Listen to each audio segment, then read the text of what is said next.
The ambush was perfect. High ground, interlocking fire, no escape routes. According to every military manual, the Americans should have been wiped out in under a minute. But one man didn't carry a rifle. He carried bandages, and by sunrise, 14 enemy soldiers were dead, killed not by bullets, but by the hands of a combat medic. August 3, 1944, Central Italy, Apennine Mountains. Night in the Apennines has a particular sound. Not silence, but a low breathing hush. Wind moving through scrub pine, loose shale clicking under boots, insects singing as if nothing human is about to happen. Corporal Thomas Hale is near the rear of the column, counting steps without meaning to. 27 men from the U.S. 34th Infantry Division are climbing toward Ridge 721, a nameless fold of rock the Germans have been contesting for weeks. The path is narrow, exposed, and dry. No rain for over a month. Dust coats everything. It sticks to teeth, gums, the back of the throat. Hale carries no rifle. At his hip hangs a medic's bag, nearly 15 pounds of morphine syrettes, sulfa powder, pressure bandages, plasma tubing, and instruments designed for one purpose: delaying death. He is 25 years old, well over 6 feet tall, built thick through the chest and arms. Before the war, he worked timber in northern Montana, loading logs that outweighed small cars. Here, doctrine defines him as non-combatant.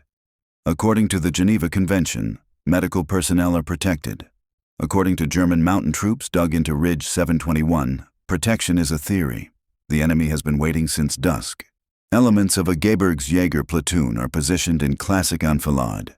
2 interlocking machine gun nests flanking the trail. Riflemen staggered upslope, withdrawal routes marked and rehearsed.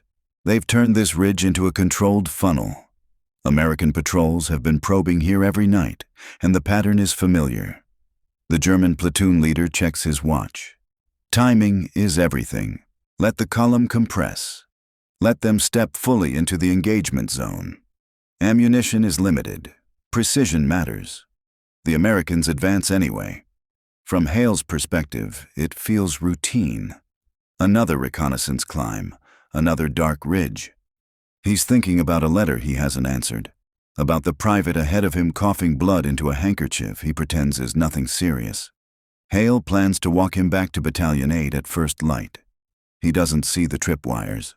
He doesn't see the dark shapes behind the rocks. At the choke point, the trail narrows between 2 limestone outcrops. The men close distance instinctively. Packs brush. Someone mutters a curse under his breath. Up on the slope, a hand rises. What follows will later confuse analysts and embarrass instructors.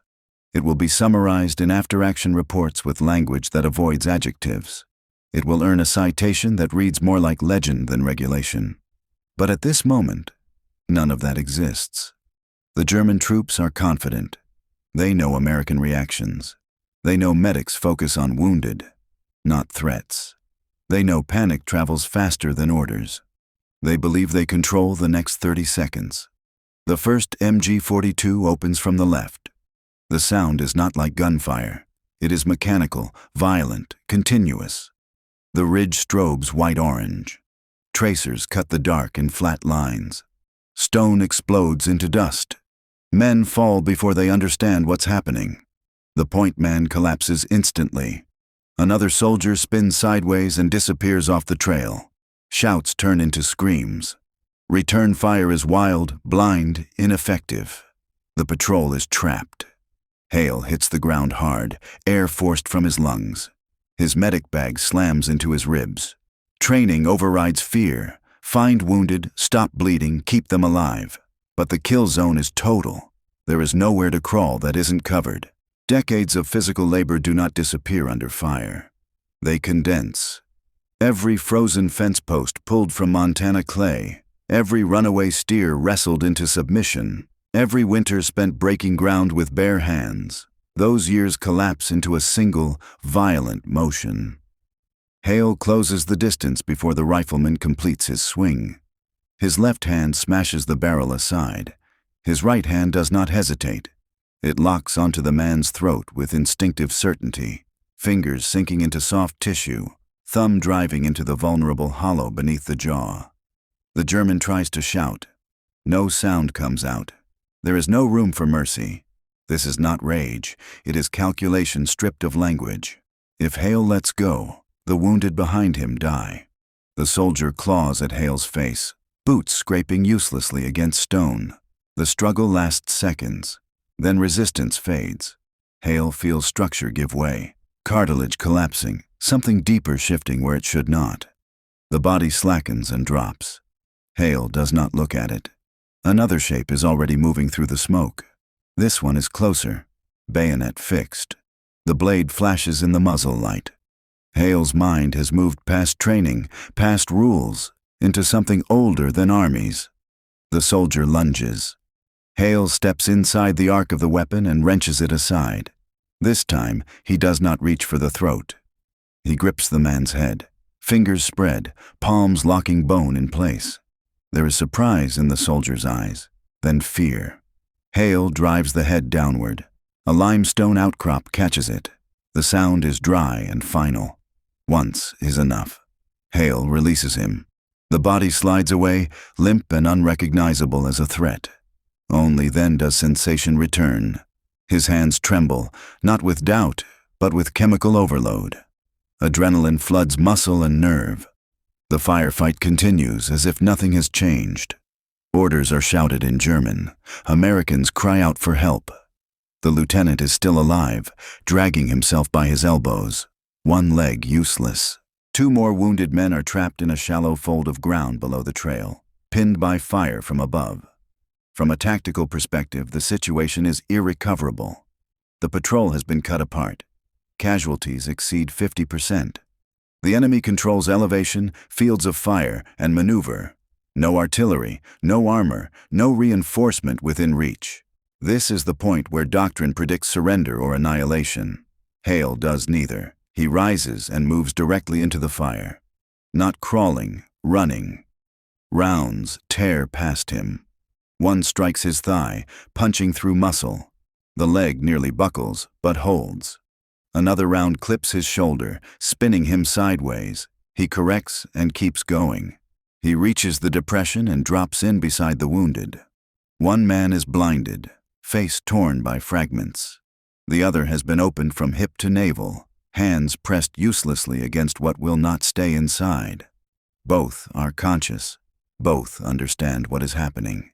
Hale does not offer reassurance. He offers instructions. "Grab me," he tells the wounded rifleman. The man obeys. Hale looks up slope. In the bursts of firelight, he can make out at least 3 enemy positions.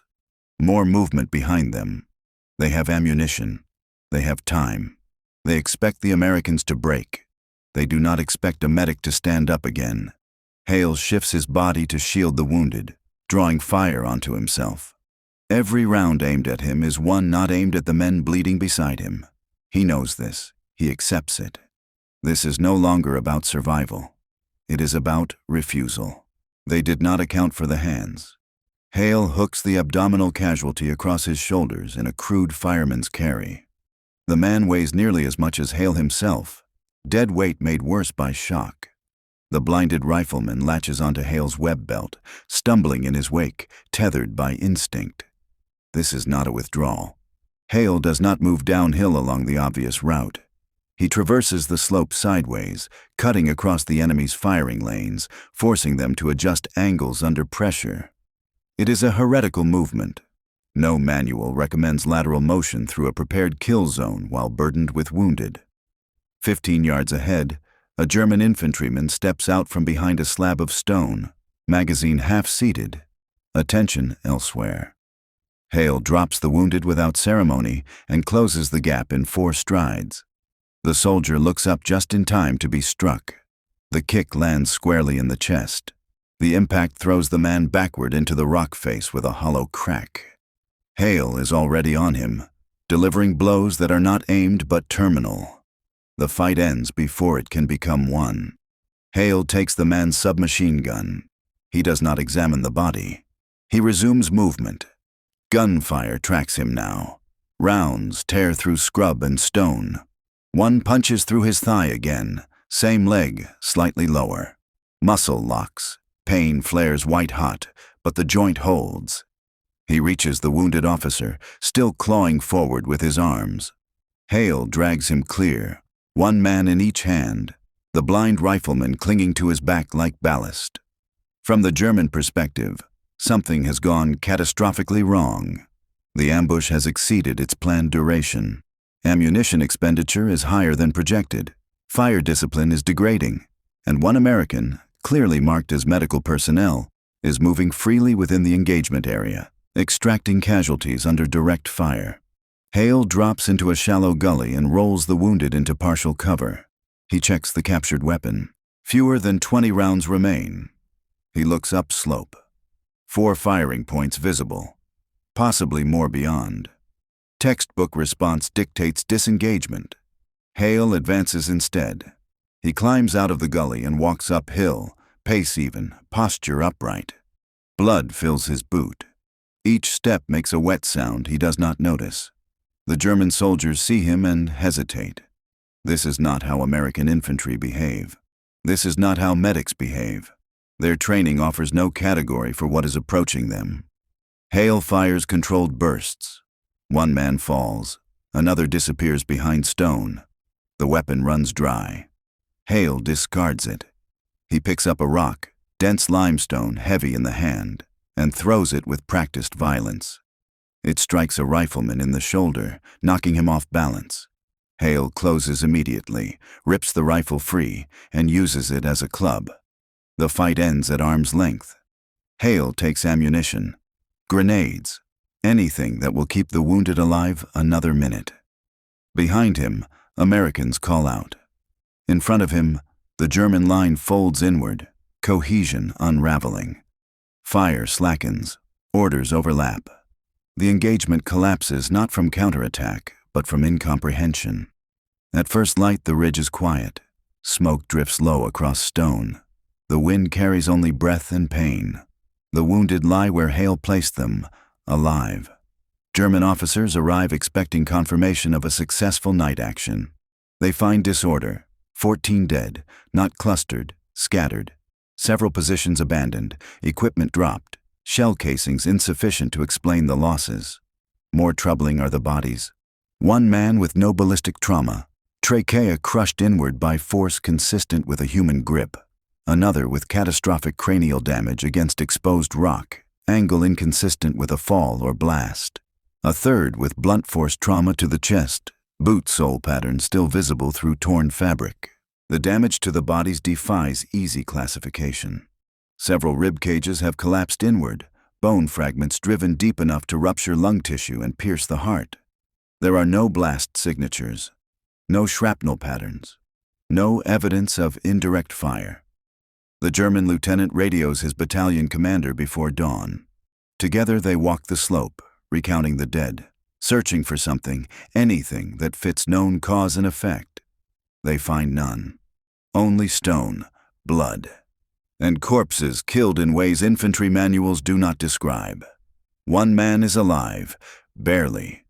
He is discovered downslope, curled against a tree trunk, rifle discarded, fingers locked into a clawed tremor.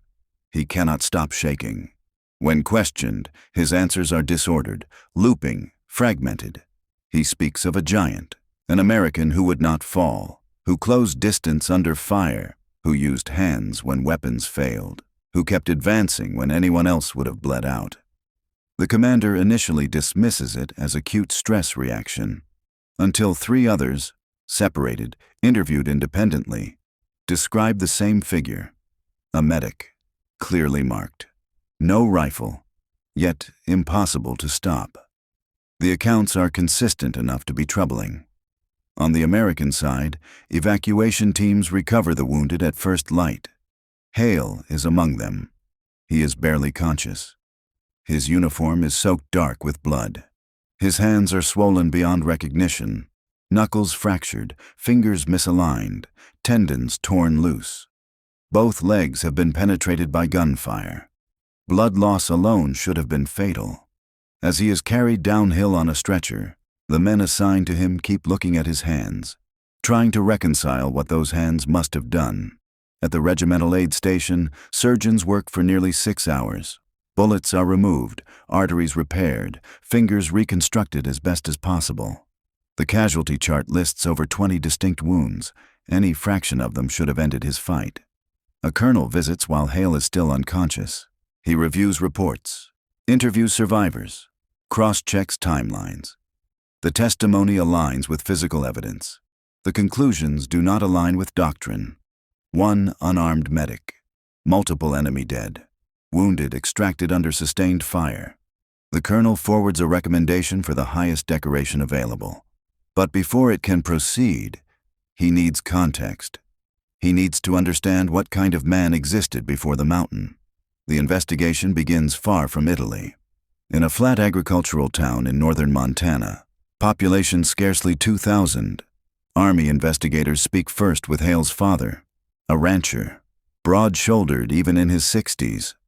When asked about his son, he does not answer directly. Instead, he leads them to a cattle pen. "If you want to understand Thomas," he says, "you need to understand the animals." The bulls are massive, over half a ton of muscle and stubbornness bred into one shape. Managing them is not about force alone. It requires leverage, timing, and an unwillingness to release once control is gained. Hale began working the ranch as a boy. By his mid-teens, he could wrestle a full-grown animal into position without assistance. No tools, no help. Just grip, balance, and endurance. The investigators speak next with his high school wrestling coach. Heavyweight. Undefeated his final season. The coach recalls a match where the opposing athlete tried to quit, not because of points, but because breathing had become difficult under Hale's hold. Officials intervened. Hale was confused. He had not realized pressure could incapacitate someone that quickly. "Had to teach him restraint," the coach says. "He assumed everyone was built like him." Neighbors contribute their own recollections. Hale lifting equipment that normally required teams, carrying feed sacks 2 at a time, working sunup to sundown without complaint. Not reckless, not aggressive, simply capable beyond expectation. He never hurried, never boasted, never complained. When investigators spoke with people who had known Hale since childhood, many mentioned his hands before anything else. Not their size alone, but their certainty. One neighbor recalled watching him pull a steel fence stake from frozen earth with nothing but leverage and refusal. The post bent before it came free. The Army assembled the physical data. At enlistment, 6 feet 5 inches, 260 pounds, neck measurement exceeding 19 inches, upper arms thicker than most men's thighs, hand span stretching nearly a foot from thumb to little finger, grip strength measured far beyond standard tables, well above elite athletic norms. Yet none of those numbers explained Ridge 721. Strength does not teach a man to walk into fire. It does not explain why someone abandons cover or why he closes distance when retreat would preserve life. Muscles do not decide. Something else does. They interviewed Hale's fiancée. She chose her words slowly. "He was careful," she said. "Quiet, never angry." She described a night at a community dance. A drunk man became aggressive with a young woman. Hale intervened without striking him, lifted him by his belt and jacket, carried him outside, and set him down as one would set down luggage. Told him to leave, and that was the end of it. When asked about Hale's letters from Italy, her answer was brief. He said he hated watching boys die. That sentence appeared again and again in reports. The file closed in on a portrait that did not fit conventional psychology. A man raised to protect, not to dominate. Livestock, crops, family, neighbors. Hale's entire life had been structured around responsibility, keeping fragile systems intact through labor and endurance. On Ridge 721, that instinct encountered an unsolvable problem. Men under his care were being erased in front of him, and so the body he had built for work responded the only way it knew how, by applying itself fully, without negotiation, until resistance ceased. Later medical analysis attempted to quantify what occurred. The human hand is a complex mechanism. Dozens of muscles, ligaments, and bones designed for precision rather than destruction. Under extreme stress, however, neurological governors disengage. In such moments, the body trades finesse for output. Pain recedes, limitation disappears. Hale's hands, conditioned by decades of strain, became instruments of compression. Force was applied faster than tissue could absorb it. Structural failure followed. But even this explanation fell short. Adrenal response enhances strength and dulls pain, but it does not halt blood loss. It does not prevent shock. Hale survived because his body had been built like infrastructure: thick musculature, high blood volume, a cardiovascular system hardened by altitude and years of labor. He did not endure Ridge 721 by will alone. He endured because his body had been trained, unintentionally, for catastrophe. When Hale regained consciousness weeks later, he asked first about the wounded. He never asked about the enemy. He would leave the army with permanent damage to his hands, chronic pain in his legs, and a limp that would follow him the rest of his life. He would never again work as he once had. He would never speak publicly about the Ridge. The Medal of Honor was awarded quietly. The citation was precise, restrained, careful with verbs. It avoided description where possible. Official language always does. Among soldiers, however, Ridge 721 took on a different meaning. Not a story of ferocity, a story of refusal. A reminder that warfare assumes predictable limits: fear thresholds, pain tolerance, rational retreat. And occasionally a man appears whose life has already trained him beyond those assumptions.